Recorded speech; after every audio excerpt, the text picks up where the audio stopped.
Welcome to Knicks Home Court with your host. My name is Greg Armstrong. This is episode number 81. Knicks won. They beat the Nets the other day without Kristaps. Kristaps came up lame on one of the defensive plays, appeared to hurt his knee. What I think really happened in that situation, and we've all played any kind of sport, whatever you're running and you feel a little, wait a minute, that didn't feel right.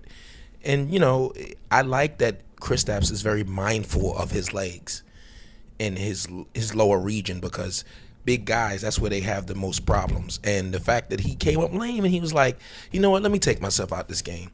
He understands as much as anybody else, like, yes, I want to make the playoffs. Yes, I want to win any game, every game I play in.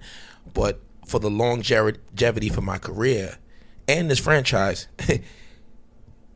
I'm going to take care of myself. And that's what it felt like when he took himself out the game. He was like, you know what, let me err on the side of caution. So that's what he did. And the Knicks, again, played spirited basketball after their best player goes to the dugout. Where did I get that from? Where did that come from? It's early in the morning, folks. Trying to give you an early morning podcast, and I'm talking about dugouts. Good Lord. Anyway, when he went to the back with the trainer. So there's a few things to talk about. I always like to see how the team rallies without their best players. It lets you know something about the team, and it also allows the team to grow. It also allows the team to grow. It allows somebody like Kristaps and Hardaway to look and say, wow, these other guys can play too. So when I come back, I can't wait to join that and assist in winning games. It's important.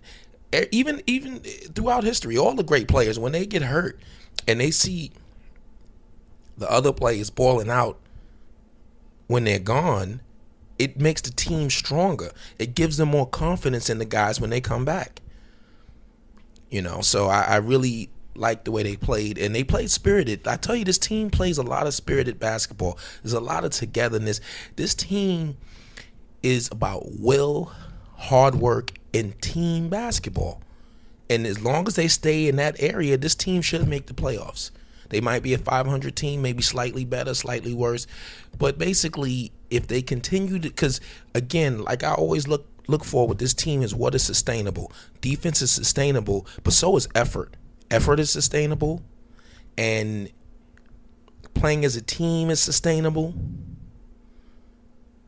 And playing with a spirit and the energy and pulling for your other teammates, that's sustainable. That is the foundations of a good team.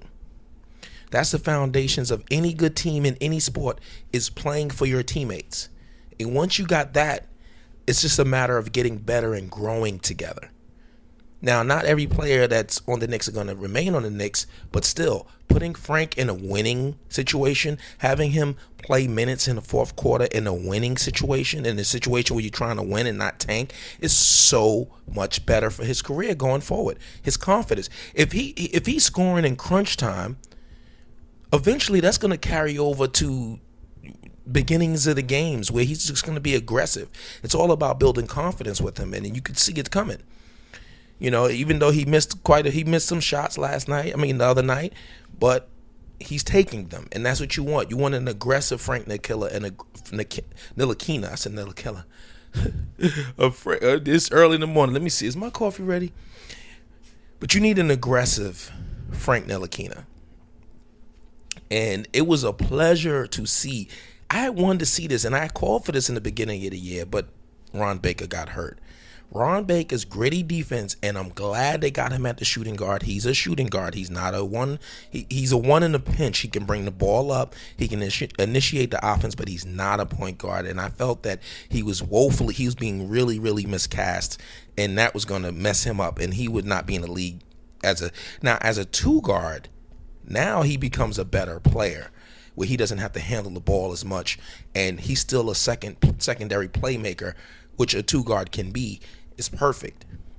Now we might get to see. Now I'd like to see Ron Baker be a little more aggressive on offense going to the rim, because he's not scared. But it was a pleasure to see those two ball hawks, because that's exactly what they both are. Ntilikina and Baker are ball hawks. And you're seeing those two at the point guard and the shooting guard position. It just is beautiful watching that. The effort you're going to get. See, Baker is what makes him all right. Baker is a good defender, but he's, how can I say, he's great fundamentally, and he's great. He has a great defensive IQ. And a great defensive IQ is anticipating what other players are going to do, anticipating the play that's taking place, anticipating they're going to throw the ball back to the big man and rotating off of your man and making a swipe like he did a couple of times towards the end of the game. That is defensive IQ, and he has loads of it. He just has that defensive DNA. You know, with Frank Ntilikina has natural abilities and he has a high defensive IQ, Baker is not so much about natural abilities, but so much about defensive IQ, and he has it, and he has a bundle of it. You know, he understands what's going on the court all the time. He's not lost just looking at his man and things are happening on. I just don't understand how players play like this, but he's always alert into what's going on, even if the play doesn't involve him. You know, eventually I would like to see him call out defenses. That's how good I think he is on defense as far as recognizing what the offense is trying to do. You know, I would like to see Ron Baker doing that. You know, pick, you know, whatever they yell out, I'm not going to attempt to do it. All right, so I had to get this podcast out because the Garden's going to have a special guest tonight.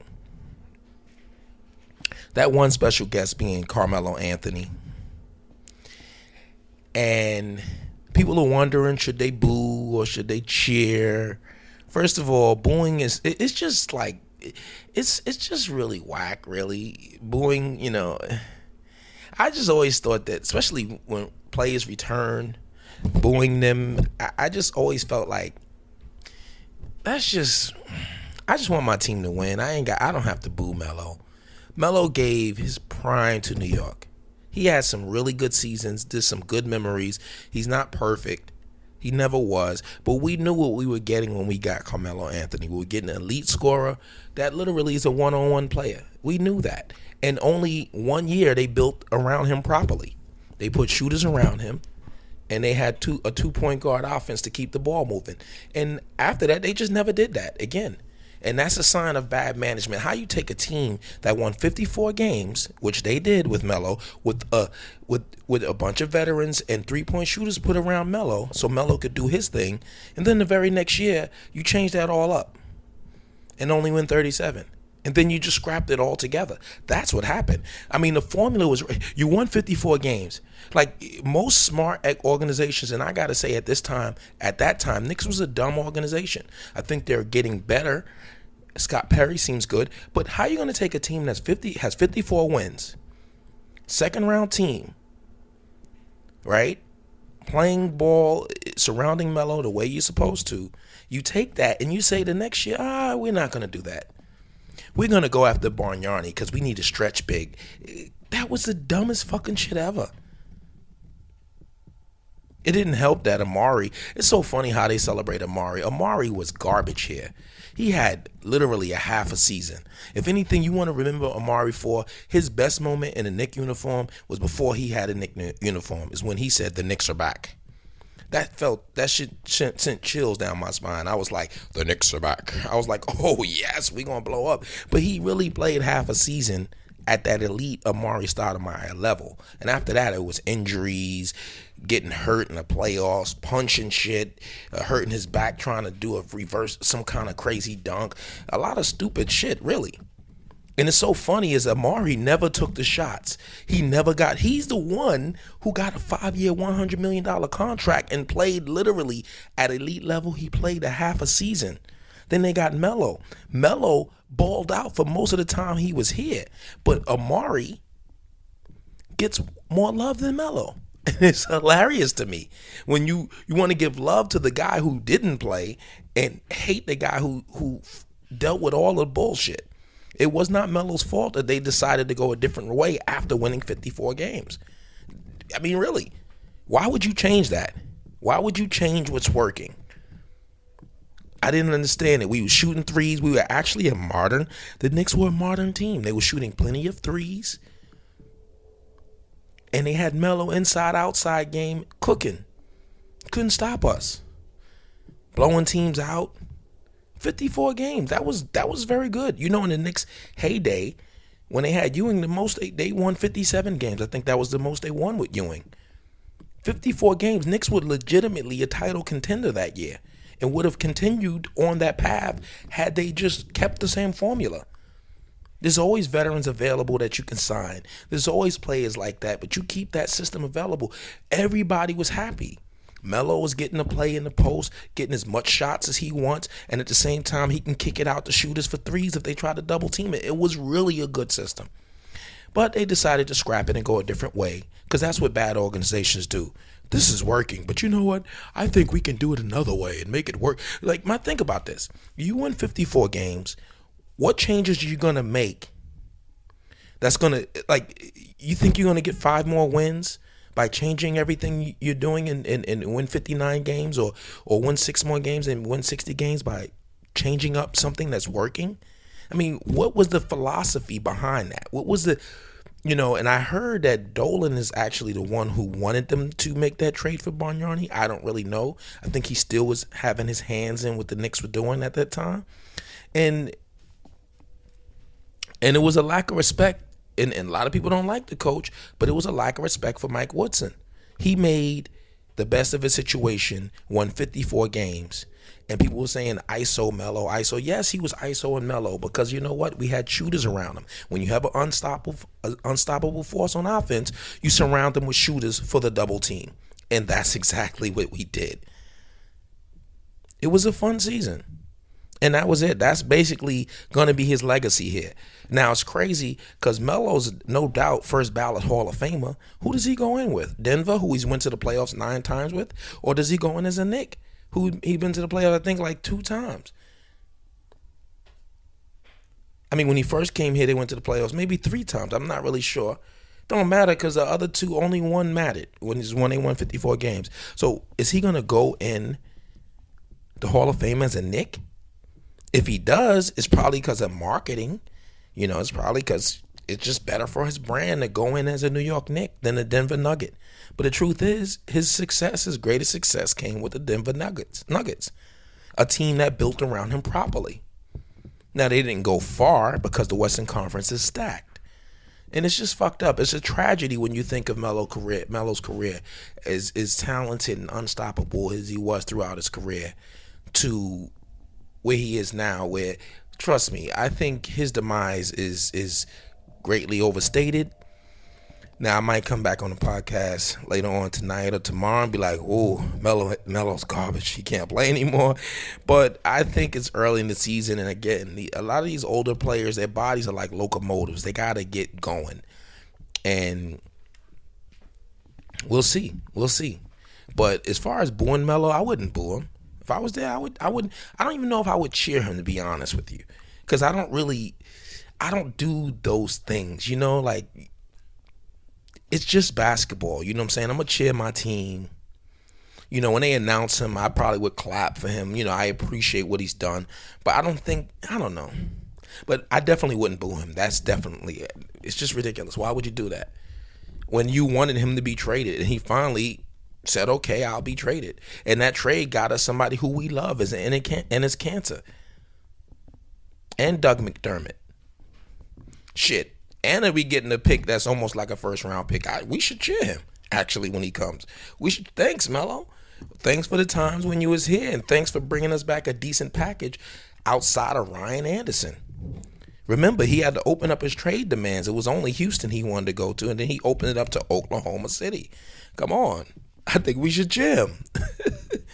And what's funny is I think the Carmelo effect is similar to the Rudy Gay effect. I remember Toronto was struggling with Rudy Gay there, and they traded Rudy Gay, and then I think they went to like a 500 team, and then they've been the team they've been ever since because it gave DeMar DeRozan the room to be the franchise player. It gave Lowry the room to play his game, and I think it kind of worked out that way. I think it worked out for them.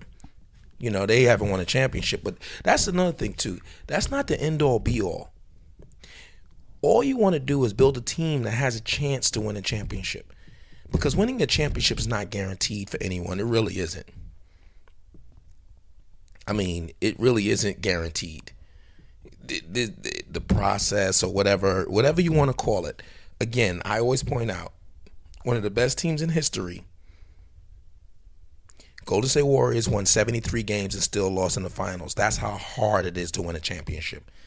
So it just you can't measure your team's success by that. But if you're constantly in the hunt for the championship, you're a successful team. Because eventually you may get there, you may not get there, but you're building a lot of great memories if you're getting to the conference finals every year. I bet you Detroit fans, they wouldn't trade that. They wouldn't trade that for nothing. When Chauncey Billups was there, they won a championship. They lost a championship, but they was in the Eastern Conference Finals every year until they broke that team up. That's elite level basketball, folks. That's elite level basketball. People make fun of LeBron. Oh, he's been to so many finals and lost so many finals. Yo, do you know how hard it is to make it to the finals? I don't give a fuck if you're in the Eastern Conference. He's that good.